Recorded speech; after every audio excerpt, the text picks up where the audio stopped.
तुम्हाला माहिती आहे 2024 मध्ये फक्त प्रिंटेड टी शर्ट्स आणि गुडीज विकून बेवकूफ या वेबसाईटने तब्बल 250 करोडचा बिझनेस जनरेट केला.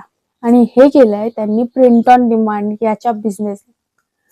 जर तुम्हालाही शिकवलं तर तुम्हालाही हे करायला आवडेल का? आणि जर हो तर हा व्हिडिओ तुमच्यासाठीच आहे. तर नमस्कार, मी पूजा आणि मी डिजिटल कट्टा ही सिरीज सुरू केलेली आणि ही आपली पहिली स्किल आहे प्रिंट ऑन डिमांड.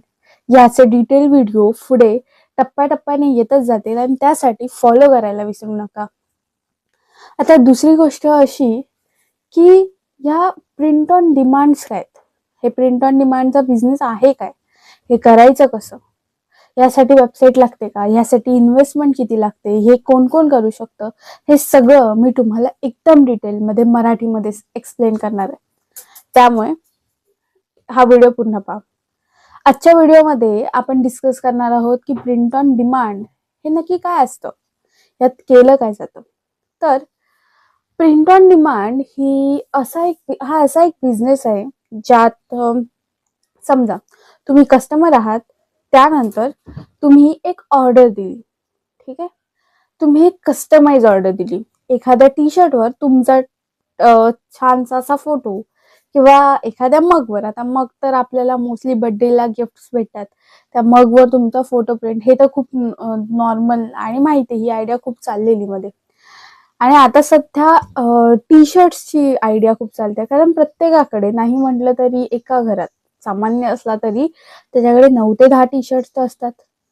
इंटरनॅशनली बघायला गेलं तर ती लोक कमी टी शर्ट्स म्हणजे जास्त टी शर्ट्स वापरतात आणि कमी शर्ट वापरतात. त्याच्यामुळे जी ही निश आहे ना टी शर्ट ब्रँडिंग, टी शर्टची आपण एकदम युनिक वे मध्ये त्यांना ते विकू शकतो, ते खूप जास्त डिमांडमध्ये. त्याच्यामुळे हा बिझनेस डिमांडमध्ये आहे. मग आता हे करायचं कसं? एखाद्या कस्टमरने तुम्हाला ऑर्डर दिली, ती ऑर्डर तुम्ही तुमच्या सेलरला दिली. आता तुमचा सेलर काय करणार, तर ती ऑर्डर स्वतः पूर्ण करणार, जसं कस्टमरला हवंय तसं स्वतः ती ऑर्डर तिकडे सेल करणार, कस्टमरला पाठवणार आणि त्यानंतर कस्टमर जे पण पैसे पे करेल त्यातला अर्धा प्रॉफिट तुमचा आणि सेलरचा प्रॉफिट सेलरचा. मग आता हे का मी तुम्हाला ग्राफने समजवते. हा तो ग्राफ आहे. ह्या ग्राफ मध्ये तुम्हाला कळून येतंय की कस्टमर जेव्हा पण ऑर्डर देतो तेव्हा तो एक त्या वेबसाईटवर जातो. ती वेबसाईट बनवण्याचं काम कोणाचं आहे, तर ते आपलं आहे.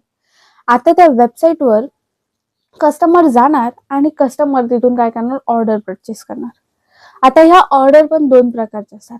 एक असते मॉकअप्स आणि एक असतं ते म्हणजे आपण स्वतःचं डिझाईन विकतो. हेही मी पुढे येणाऱ्या व्हिडिओमध्ये नक्की सांगेन. त्यानंतर आता ही ऑर्डर जाणार ती सेलरकडे, जो पण आपण सेलर निवडणार त्याच्याकडे.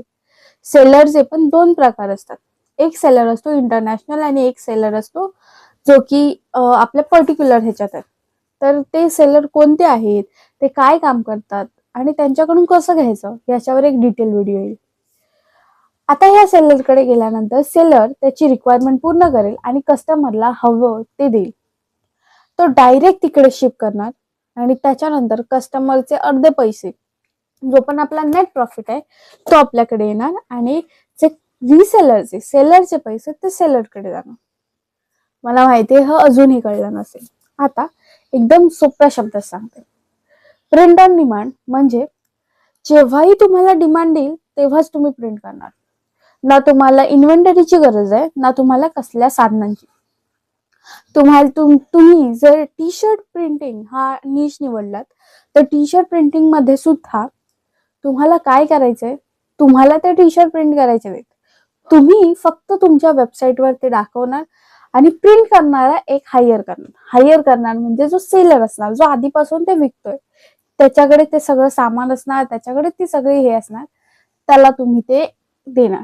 आता त्याच्याकडून आपल्याला ते 300 ला पडते टी शर्ट आणि प्रिंटिंग आणि सेलिंग कॉस्ट 300 ला पडते, पण आपण ते विकायचं 700 ला.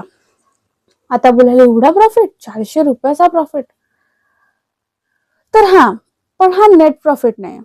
यात आपली मार्केटिंग कॉस्ट जाईल, थोडीफार वेबसाईटची कॉस्ट जाईल, असं मिळून आपल्याकडे मोस्टली 150 ते 180चा प्रॉफिट येईल.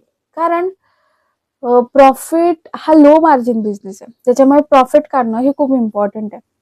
आणि आजकाल लाईक इमोशन्स, मोस्टली पीपल ना बिझनेस मागे इमोशन्स बघतात.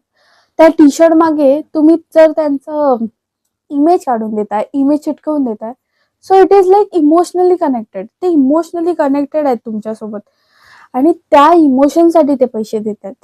ठीक आहे. आता प्रिंट ऑन डिमांड करण्याचे फायदे काय ते आहे का. पहिला फायदा, कस्टमर डिमांड असेल तेव्हाच प्रिंट करायचं, उगाच प्रिंट नाही करून ठेवायचं. आता तुम्ही बाहेर दुकानात बघता तेव्हा तुम्हाला दिसतं की अरे म्हणजे प्रिंटेड आहेत, खूप सारे प्रिंटेड असतात. त्यातलं तुम्हाला आवडेल न आवडेल, प्रत्येकालाच आवडेल असं नाही. तो स्टॉक ते भरून ठेवतात. त्याच्यामुळे जागा जाते, इन्व्हेंटरी फुकट जाते. आपल्याला तसं नाही करायचं. जेव्हा कस्टमर ऑर्डर देणार तेव्हाच इथे प्रिंट होणार, ते पण आपल्याला प्रिंट करायचं नाही. दुसरी गोष्ट, रिस्क नाही. आता इन्व्हेंटरीच नाही तर रिस्क कसली असणार. तुम्हाला काय तुमचा स्टॉक भरून नाही ठेवायचंय, तुम्हाला तुमची जागा नाही द्यायची, तुम्हाला काहीच जास्त इन्व्हेस्टमेंट नाही करायची. थर्ड, इन्व्हेस्टमेंट नाही बोललीच आहे, इन्व्हेंटरी करायची गरज नाही. म्हणजे त्याच्यासाठी जे सामान लागतं, स्टॉक्स लागतात, ते तुमच्या घरात किंवा तुम्हाला वेअर हाऊस घ्यायची गरज नाही. त्याच्यामुळे इन्व्हेस्टमेंट कमी. फक्त एकच इन्व्हेस्टमेंट होते, ती म्हणजे मार्केटिंग कॉस्ट. ती पण किती होईल आणि काय ते मी नक्की सांगेन. त्यानंतर हा फ्लेक्सिबल आहे, अर्थात तुम्ही कुठूनही करू शकता, कुठूनही तुमचा बिझनेस हँडल करू शकता आणि कोणत्याही वेळेला तुम्ही हँडल करू शकता. स्केलेबिलिटी खूप जास्त आहे. स्केलेबिलिटी कारण हा बिझनेस तुम्ही वाढवू शकता. असं नाही की मी आता एवढंच केलं, एवढंच करायला हवं. कारण जेव्हा तुम्ही एखाद्या ट्रेडिशनल बिझनेसमध्ये जाता, तिथे तुम्ही पर्टिक्युलर स्टॉक आणता. ह्या पीसचे 10 स्टॉक आणले किंवा ह्या पीसेसचे 100 स्टॉक आणले. नंतर जेव्हा पण डिमांड वाढते तेव्हा तो स्टॉक येईपर्यंत वाट बघावी लागते आणि तिथे कॉम्पिटिशन वाढते की दुसरा तो स्टॉक आधीच आणून ठेवतो आणि तो बाजी मारून जातो. आपलं तसं नाही. आपल्याला स्टॉक रेडी असणार आपल्या सेलरकडे. आपल्याला फक्त डिमांड आली की लगेच आपण तो पुरवू शकतो. ठीक आहे. त्याच्यामुळे हे स्केलेबल आहे, वाढू शकतं. त्यानंतर ग्लोबल रिच, तुम्ही इंडियामध्ये करायचं तर इंडियामध्ये करू शकता. इंटरनॅशनली तुम्हाला करायचं असेल तर इंटरनॅशनल मार्केट पण तुम्ही ऑकर करू शकता. क्रिएटिव्ह आणि मार्केटिंग स्किल्स असायला पाहिजे. थोडं क्रिएटिव्ह आणि थोडंसं मार्केटिंग स्किल्स असतील ना तर तुम्ही स्वतःची एजन्सी पण चालू करू शकता आणि एखाद्याला प्रिंट ऑन डिमांडचा बिझनेस करायला हेल्प करू शकता. सो ह्या 2 गोष्टी ह्याच्यात इम्पॉर्टंट आहे. आणि अजून एक गोष्ट जी महत्वाची आहे ती म्हणजे ह्यात कॅश ऑन डिलिव्हरी जास्त चालत नाही. त्याच्यामुळे कॅश ऑन डिलिव्हरीने आपल्याला फायदा होणार नाही. आपण सगळ्या ऑर्डर प्रीपेड ठेवल्या तरच आपल्याला जास्त फायदा होईल. ठीक आहे. आणि हा सस्टेनेबल आणि इको फ्रेंडली आहे. कारण आपण कोणाला त्रास देत नाही, पर्यावरणाला त्रास देत नाही. त्याच्यामुळे हा एक व्यवस्थित प्रिंट ऑन डिमांड हा एक व्यवस्थित बिझनेस आहे. हे कोण करू शकतं, जे स्टुडंट्स आहेत ते करू शकतात. त्याच्यानंतर जे जॉब करतात ते ॲज अ साईड हसल म्हणून हा बिझनेस करू शकतात, दिवसातला 1 ते 2 तास देऊन. त्यानंतर जे जॉबलेस आहेत ते सुद्धा हा बिझनेस फुल टाइम म्हणून करू शकतात. यात ट्रेंडिंग डिझाईन्स कोणत्या आहेत, त्या कशा शोधायच्या, मार्केटिंग कशी करायची, मला येतच नाही. तर हे सगळ्याची उत्तरं ना मी नक्की देईन. त्याच्यामुळे मी जसं म्हटलं तसं ही डिजिटल कट्ट्याची माझी पहिली स्किल आणि याच्या व्हिडिओज अपडेट होत राहतील, येत राहतील. फक्त फॉलो करायला विसरू नका. आणि तुम्हालाही जर स्किल शिकून माझ्यासारखं 6 फिगर इन्कम जनरेट करायचं असेल तर हा माझा इंस्टाग्राम आयडी आहे. इथे नक्की DM करा. गाईड मी तुम्हाला पर्सनली गाईड करेन, माझी पर्सनल मेंटरशिप देईन की आपण स्किल शिकून जर तुम्ही स्टुडंट असाल, हाऊसवाईफ असाल किंवा जॉबला जाणारे जरी असाल आणि तुम्हाला स्वतःचं साईड असेल, एक जॉब इन्कम सोडून दुसरं इन्कम सुरू करायचं असेल ना तर नक्की स्किल्स ट्राय करा. स्किल्स शिका. कारण आजच्या जमान्यात हा खूप इम्पॉर्टंट आहे. आणि तसंही माझं युट्यूब चॅनल त्यासाठीच आहे. तर भेटूया पुढच्या व्हिडिओमध्ये. थँक्यू.